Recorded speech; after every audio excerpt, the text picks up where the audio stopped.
Hey guys, in this video I want to talk about the writing on the wall. The writing on the wall. I know you don't know what this signifies and what this means. This is Holy Spirit filled content, right? So if you're not Holy Spirit filled, I'm sorry for you. You better go and seek the Holy Spirit of God.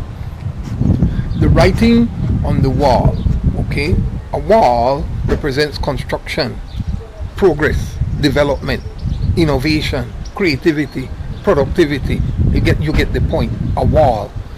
Anytime a wall is constructed, okay, it's for a reason. Okay, when a group of people, like when Haggai in the Old Testament was urging the people that had just returned, God's people from captivity, was urging them to rebuild the temple. They had to build a wall. You can't build a temple without the wall. Okay? Now, the writing on the wall sometimes is undecipherable. You can't decipher the writing on the wall. There's another passage in the Bible about the writing on the wall when God gave a prophet a vision about a king, about the writing on the wall. I will touch on that in another one because this one is a quick one. I'm with my family. We're behind some old broken down areas here in Italy. And yeah, every country has their old broken down area. If you think that everywhere is a 100% utopic society, it's not. So don't be deceived. Okay? But the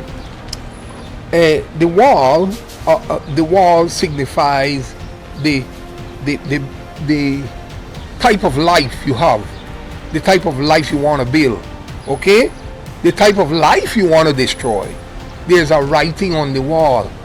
So depending on the type of wall that you're building around your life, okay, that wall, I don't want to say around because it's not a defensive, protective situation, but a wall is always defensive and protective.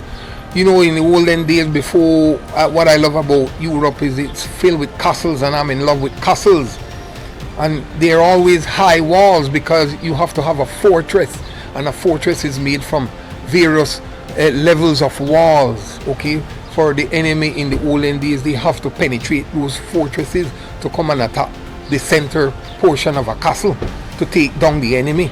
Okay, that is the same thing in life. You have to have walls around your life in order to represent what your real true value treasure castle you are, you and I, who we are, and how to protect it.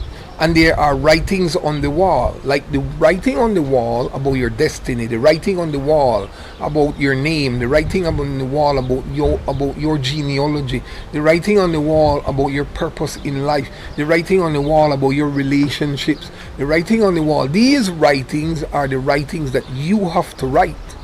You have to make sure that you build walls in your life, and you have to label these walls because these walls are representative of encircling you, protecting you, okay, manifesting and projecting to others, emanating to others who you are from the nucleus and the center of where you are, because you are a castle and a treasure of riches. And if you don't have these walls, okay, and you don't put the writing on the wall about yourself so that others can get the message, then you will be easily penetrable and you will be easily destroyed. There must be walls. One, they must be good and virtuous walls, walls of morals and ethics, okay, and two, you must put the writings on the wall so that when people see you from a distance, just like how the enemies of old used to see the castles from a distance, but they saw the castles when they saw the inhabitants of those castles in the tens of thousands waiting for them with spears and shields and sword. But the enemy stood, the ones that were in defensive mode, they had walls, the inner wall, the intermediate wall, the outer wall. They had walls, and with each walls they had contingency plans on how they would have responded militarily in order to any military or external military aggression.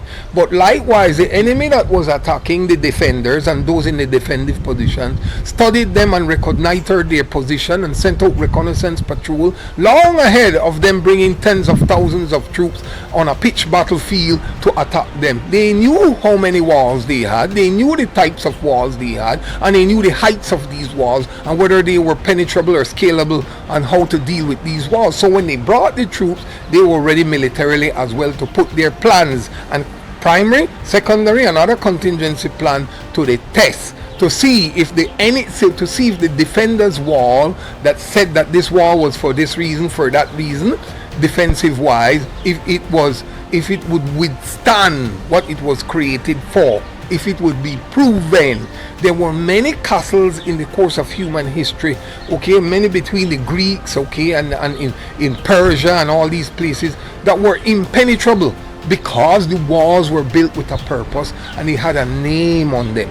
When they discuss certain walls, that wall had a name, okay, it had a writing on it. That wall was for a certain reason, was for to achieve a certain purpose, okay. It's the same thing with your wall, okay. You've got to put writings on your wall, and only you will understand those writings. Right now, you and I don't even understand what's here. I'm just using it as an analogy and yes. Okay, my daughter is calling me, so I have to go. I love you. Take care. Like, share, subscribe.